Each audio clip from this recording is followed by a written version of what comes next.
ሰላም እንዴት ናችሁ? ዛሬ ደግሞ ተወዳጁን የቺክን ብሪያኒ አሰራር አሳያችኋለሁ። በጣም ቆንጆ ቴስት ያለው እንዲሁም ደግሞ በፍጥነትና በቀላሉ እንዴት ማዘጋጀት እንደምንችል አሳያችኋለሁ። ወደ አሰራሩ ከመሄዴ በፊት ፕሮፋይል ስር ቢዩ ላይ የዩቲዩብ ቻናል ያለ እዛ ላይ ገብታችሁ ብዙ ጠቃሚ የሆኑ ቪዲዮዎችን ሰርቻለሁ። ዩቲዩብ ላይ ለቆዳችን እንዲሁም ደግሞ ለጸጉራችን ጠቃሚ የሆኑ ሩቲኖችን ሰርቻለሁ። ገብታችሁ ለማየት ሞክሩ። በዛው ሰብስክራይብ አድርጉኝ፣ አበረታቱኝ። ዛሬ እንግዲህ ማሳያችሁ ይህን የመሰለ ፍርፍር ያለ በጣም ቆንጆ ቴስት ያለው እና ጣፋጭ የብሪያኒ አሰራር ነው። የቺክን ብሪያኒ አሰራር ነው ማሳያችሁ። እሺ ወደ አሰራሩ እንሄዳለን። ወደ አዘገጃጀት ስንሄድ ድስታችንን ከጣድን በኋላ ቀይ ሽንኩርት እኔ 3 ራስ ቀይ ሽንኩርት ነው የተጠቀምኩት። እንደዚህ በቁመት የተከተፈ ብራውን እስኪሆንልን ድረስ እንጠብሰዋለን።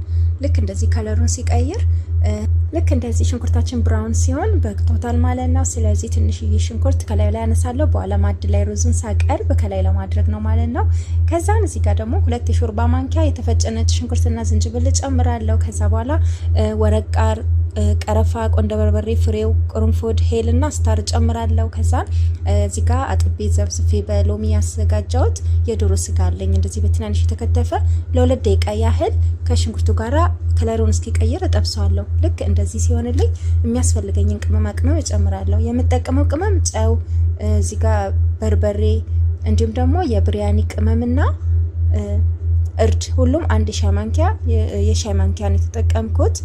የብሪያኒ ቅመሙን ግን በሻይ ማንኪያ ከሆነ 2 ማንኪያ አድርጉት። ከዛን አንድ ላይ በደንብ አድርገን ጠብሰዋለን። በርበሬ የሚያቃጥል ማትፈልጉ ከሆነ ፓፕሪካ መጠቀም ትችላላችሁ። ዶሮአችን ግማሽ % ሲበስልልን እዚህ ጋር የጨመርኩት 2 ቲማቲም እና የድንብላል ቅጠል በትናንሿ የተከተፈ ጨምሬ አሁንም አንድ ላይ አበስለዋለሁ ማለት ነው። ከዛን የሚያስፈልገን ደግሞ እዚህ ጋር ዮገርት ወይም እርጎ ነው እጨምራለሁ። እርጎን እጨምርና ከዚህ በኋላ ምንም አይነት ነገር ስለማልጨምር እሳቱን ለስለስ አድርጌ እንዲበስል አድርጓለሁ ማለት ነው። ሚዲየም ላይ አድርጋችሁ አብስሉት። ከዛን ልክ ሲበስል ዘይት መጥፋት ይጀምራል። ልክ እንደዛ ሲሆን ቆንጆ ሆኖ ሲበስልልን እሳታችንን እናጥፋለን ማለት ነው። አሁን እዚህ ጋር እንደምታዩት ከለሩን ቀይሮ እንደዚህ ቆንጆ ሆኖ እየወጣልን ነው ወይም እየደረሰ ነው ማለት ነው። ከዛን የሚያስፈልገን ልክ እንደዚህ ሲሆን እንደዚህ ቆንጆ ሆኖ ሲደርስ ማለት ነው እሳታችንን እናጥፋለን ማለት ነው። በቅቶታል ማለት ነው። ከዛን ከጎን ደግሞ ሩዜን እቀቅላለሁ። ሩዞን ስትቀቅሉ ሙሉ በሙሉ መብሰል የለበትም፣ ምክንያቱም በኋላ ላይ ስለሚቦካባችሁ ፍርፍር ያለ ቆንጆ ሩዝ እንዲወጣላችሁ ማለት ነው። ስለዚህ 75% ብቻ ነው መብሰል ያለበት፣ በደንብ ሙክክ ብሎ መብሰል የለበትም ማለት ነው። እንደዚህ ውሃ በዛ አድርጋችሁ ጨምሩና እያያችሁ በእጃችሁ እንደዚህ እየነካችሁ ትንሽ ጠንከር ያለ መሆን አለበት። ልክ ቁመቱ ረዘም እያለ ሲመጣ እሳቱን ታጠፉና ታጠሉታላችሁ ማለት ነው። ልክ እንደዚህ ከዛን ሩዙን ቀቅዬ ካጠልኩኝ ከውሃው ከለየው በኋላ እዚህ ጋር መረቁን ከጎን ሳህን ላይ አደርጋለሁ። አሁን ከታች ሩዝ አደርጋለሁ።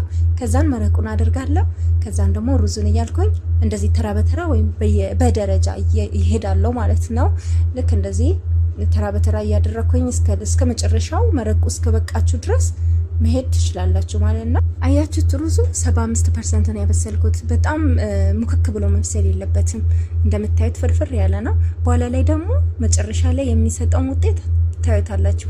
ልክ እንደዚህ ከላይ መጨረሻ ላይ ሩዝ ነው መሆን ያለበት። ሩዙን ካደረኩኝ በኋላ ከላይ ቀይ ከለር የምግብ ከለር ነው የተጠቀምኩት። ከዛን በአሉሚኒየም እና ክዳኑ ከድኜ በደንብ አድርጌ በኢንፋኖቷ በስለዋለሁ ለ10 ደቂቃ ያህል ወይ ለ15 ደቂቃ ያህል እሳቱን ቀንሼ ማለት ነው። ከ15 ደቂቃ ወይም ከ20 ደቂቃ ያህል ካቆየን በኋላ እዚህ ጋር እንደምታዩት እንደዚህ ሆኖ ወጥቶልናል። አያችሁት? ሩዛችን ፍርፍር ብሎ አያችሁት? በኢንፋኖቱ ነው እንግዲህ እዚህ ጋር መጨረሻ ላይ ማብሰል ያለባችሁ በኢንፋኖቱ ነው። እሳታችሁን በጣም ቀንሳችሁ ሚዲየም ላይ አድርጋችሁ ማለት ነው። በስቲም ነው መብሰል ያለበት እንዳያርባችሁ ወይም ቴስቱን እንዳይቀይርባችሁ። ከዛም ማድ ላይ እንግዲህ ስታቀርቡት እንደዚህ ሆኖ ቆንጆ ሆኖ ይወጣልናል ማለት ነው። ጣዕሙን ልነግራችሁ አልችልም። እናንተም በዚህ መንገድ ሰርታችሁ አዘጋጅታችሁ ሞክሩት። ከላይ እንግዲህ ቅድም ያነሳሁትን ቀይ ሽንኩርት ከጠበስኩ በኋላ አይታችኋላ። እሱን ነው ከላይ እንደዚህ ያደረኩት። ከዛ በኋላ ፐርስሊ ወይ ደግሞ የድንብላል ቅጠልም ከላይ እንደዚህ አድርጋችሁ መመገብ ትችላላችሁ ማለት ነው።